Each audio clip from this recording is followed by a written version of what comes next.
and it would be disrespect to my new fiance of going to her mother's funeral.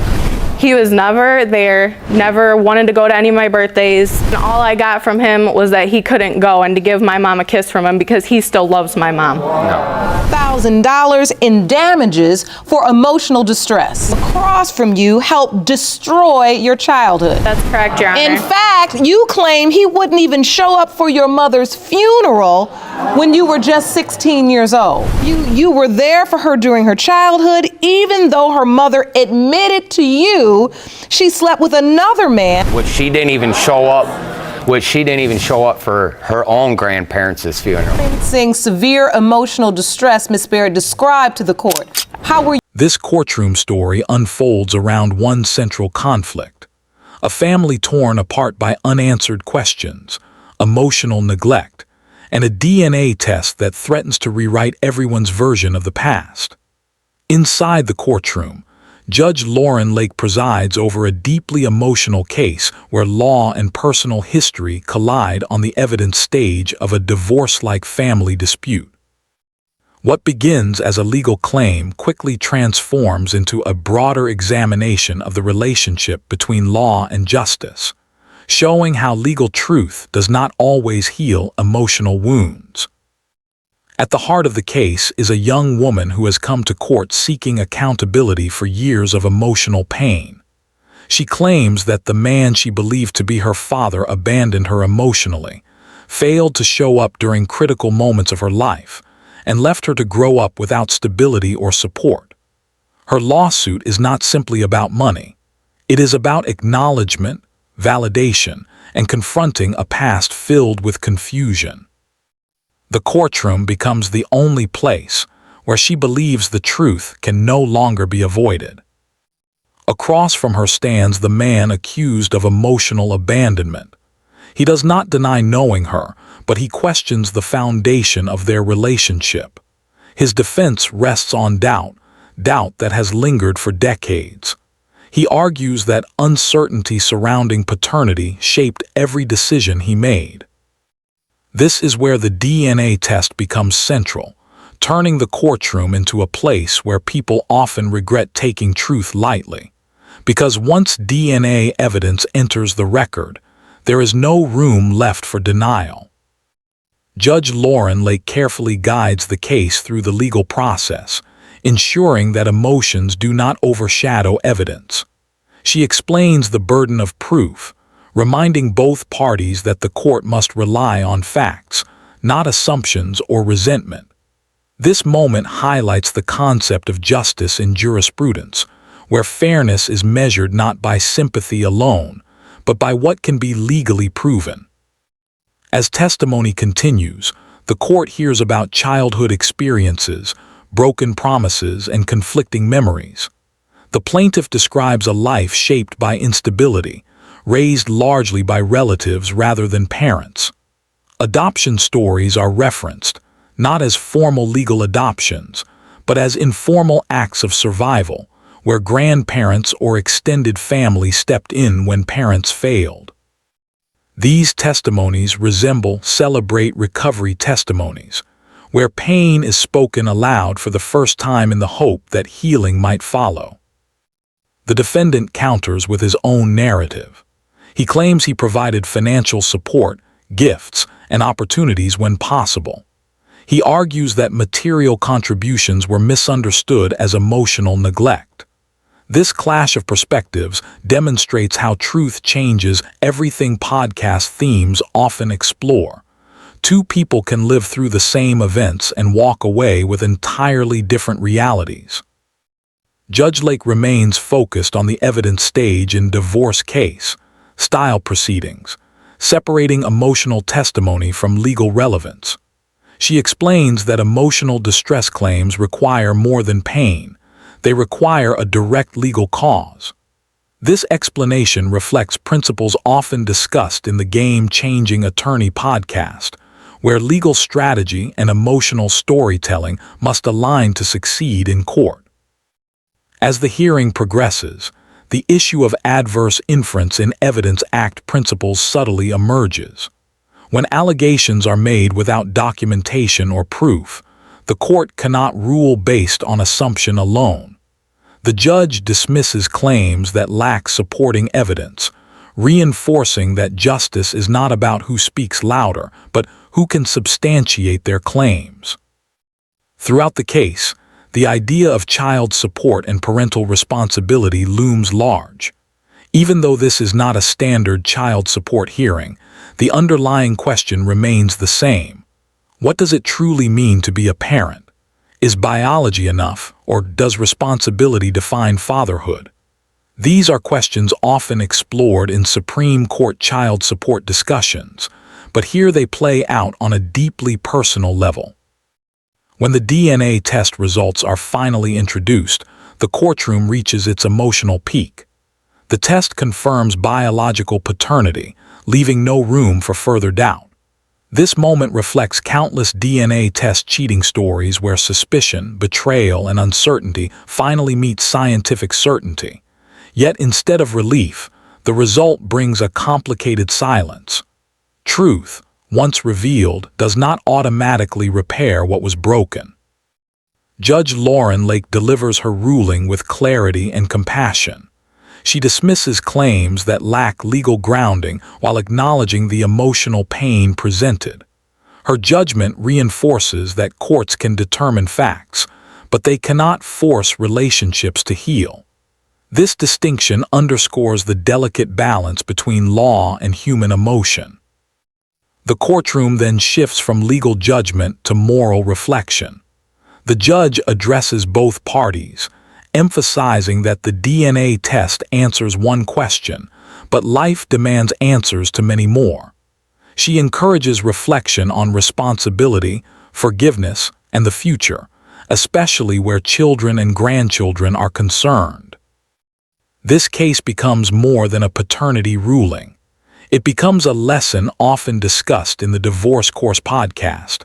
Unresolved resentment can last longer than legal disputes, and waiting too long to face the truth can deepen wounds rather than heal them. The courtroom serves as a mirror, reflecting not just facts, but the consequences of avoidance. In a broader sense, this story demonstrates how justice operates in real life. It is not always dramatic or satisfying. Sometimes justice simply tells the truth and leaves people to decide what to do with it.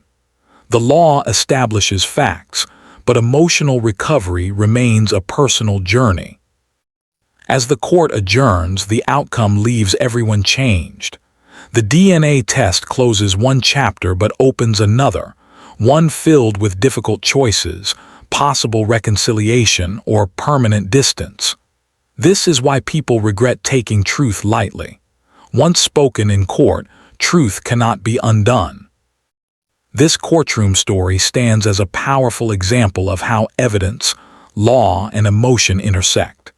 It shows that while courts can rule on paternity, damages, and responsibility, the deeper work of healing belongs to those who must live with the verdict. The relationship between law and justice is clear here. Law determines what is proven, but justice challenges people to act better once the truth is known. As the courtroom proceedings continue, the focus gradually shifts from past accusations to the long-term consequences of unresolved truth. Judge Lauren Lake carefully frames the discussion around responsibility, emphasizing that while the court can establish biological facts through a DNA test, it cannot rewrite history or undo emotional damage. This distinction becomes central to understanding how justice functions beyond legal rulings, and why truth changes everything once it is formally acknowledged. The plaintiff's emotional testimony reveals how doubt itself can be damaging. Growing up without certainty about her identity affected her sense of belonging and self-worth. In court, this uncertainty is treated not as gossip or rumor, but as a measurable factor in emotional distress. Yet the legal system requires more than emotional truth. It demands legal grounding. This moment reflects discussions often raised in the relationship between law and justice, where moral responsibility does not always align perfectly with legal liability. Judge Lake explains that courts must operate within defined boundaries. Even when emotional suffering is real, the law requires a clear cause and effect relationship supported by evidence. This principle mirrors topics frequently discussed in the Game-Changing Attorney podcast, where legal professionals stress that sympathy alone cannot substitute for proof. The court acknowledges the pain, but refuses to stretch the law beyond its intended limits. As attention turns back to the defendant, the court examines his conduct through a different lens. The issue is no longer whether he is biologically related, but how he managed doubt over time.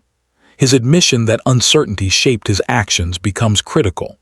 The court evaluates whether withholding doubt was a form of protection or avoidance. This analysis touches on adverse inference in Evidence Act concepts, where silence or inaction can sometimes speak louder than words.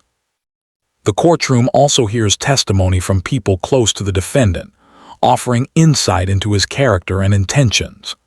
These accounts suggest that while doubt existed, emotional attachment never fully disappeared. The judge listens carefully, balancing credibility with consistency.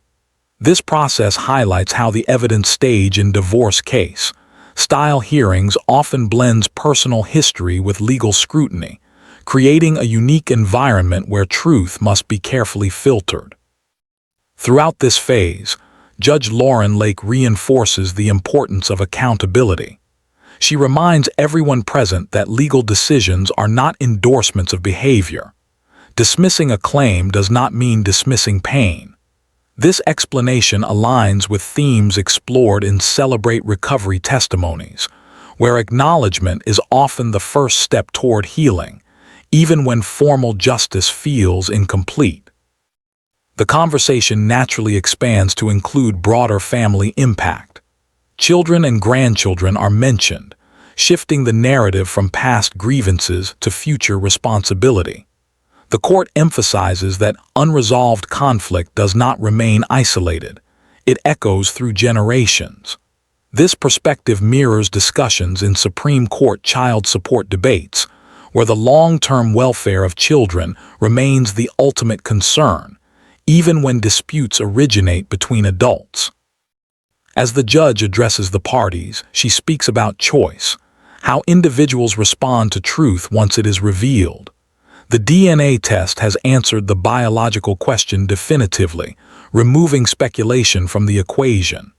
This moment reflects countless DNA test cheating stories where clarity arrives too late to prevent damage, but just in time to prevent further harm. The truth, while painful, now offers a chance to move forward with honesty. The court also reflects on informal adoption stories, where family members step in to raise children when parents are absent or uncertain. These arrangements, while not always legally documented, carry emotional weight. Judge Lake acknowledges the role of extended family, recognizing that parenthood is often shaped by presence rather than paperwork. Legal reasoning then takes center stage once again. The judge explains why certain claims must be dismissed despite compelling narratives. She outlines how the concept of justice in jurisprudence requires consistency, predictability, and fairness. Allowing emotional claims without legal basis would undermine the integrity of the system. This explanation echoes the analytical tone often found in the Divorce Course podcast, where legal education meets real-life application. As proceedings near their conclusion, the courtroom atmosphere changes. There is no dramatic confrontation, only a quiet acceptance that truth has been revealed and cannot be retracted. Judge Lauren Lake's role becomes less about ruling and more about guiding reflection. She emphasizes that the law has spoken, but life continues beyond the verdict.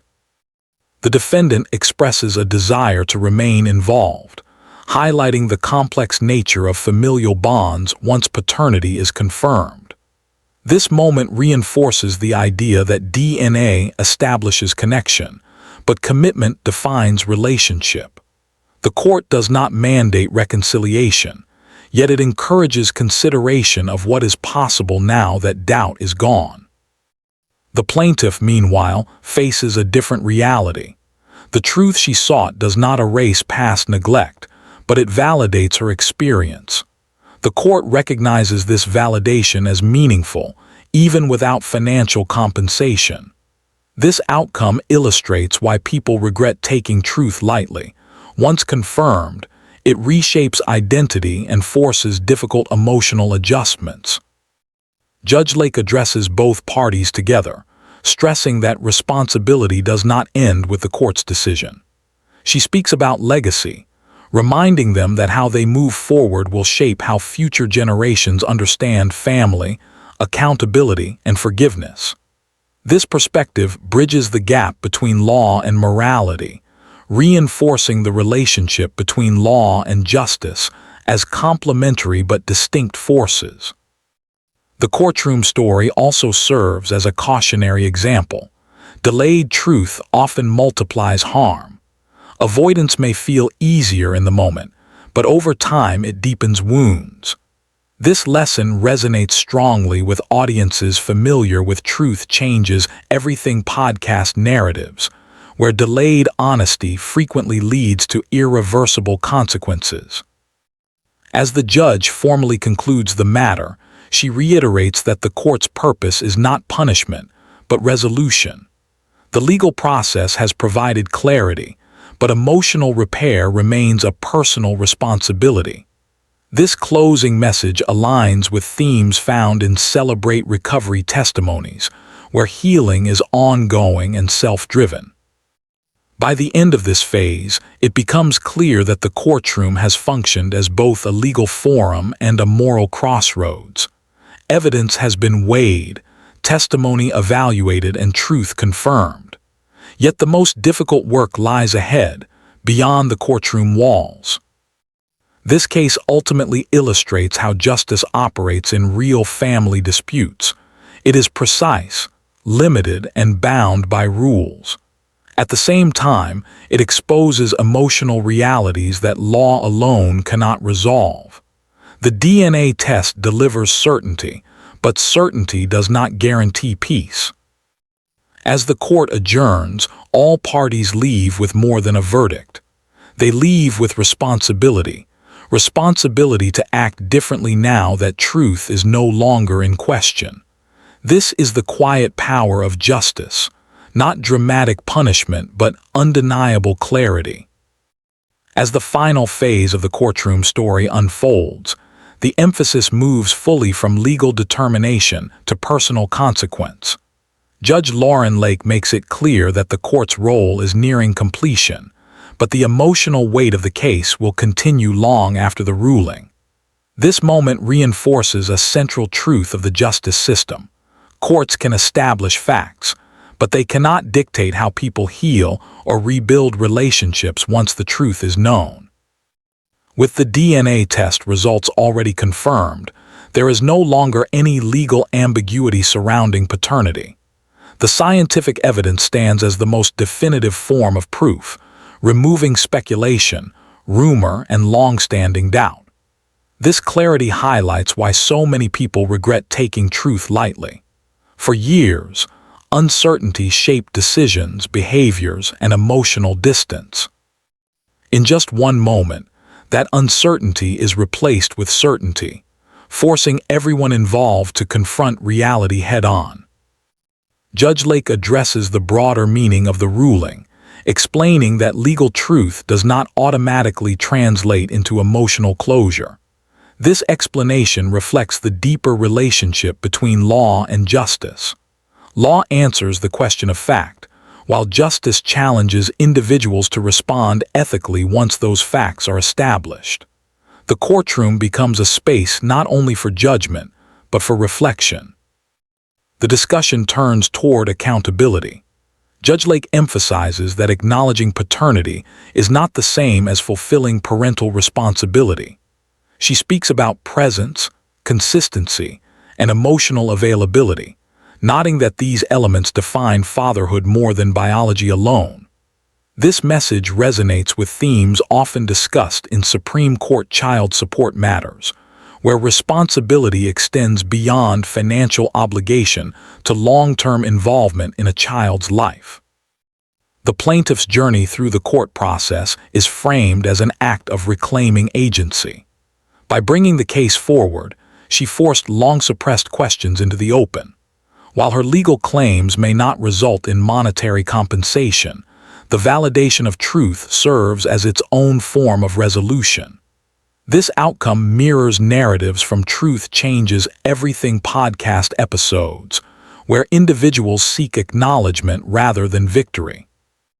Judge Lake explains why the court cannot award damages without sufficient legal grounding, reinforcing that emotional pain, though real, must meet strict legal criteria. This explanation aligns with principles discussed in the Game-Changing Attorney podcast, where legal outcomes depend on structure, evidence, and precedent rather than emotional appeal alone. The ruling reflects consistency rather than indifference. Attention then returns to the defendant, whose long-held doubts are now resolved. Judge Lake addresses how unresolved uncertainty can quietly influence behavior over time, often leading to avoidance and emotional withdrawal. This observation ties into adverse inference in Evidence Act concepts, where actions, or lack of action, can carry implicit meaning even when not formally stated. The courtroom atmosphere grows quieter as both parties absorb the implications of the ruling. There is no dramatic confrontation or celebration, only the heavy realization that truth has arrived late. This moment reflects countless DNA test cheating stories, where clarity comes after damage has already been done, leaving individuals to navigate the aftermath without the protection of denial. Judge Lake shifts the focus to the future, particularly the impact on children and extended family. She speaks about generational consequences, reminding everyone present that unresolved conflict does not remain isolated.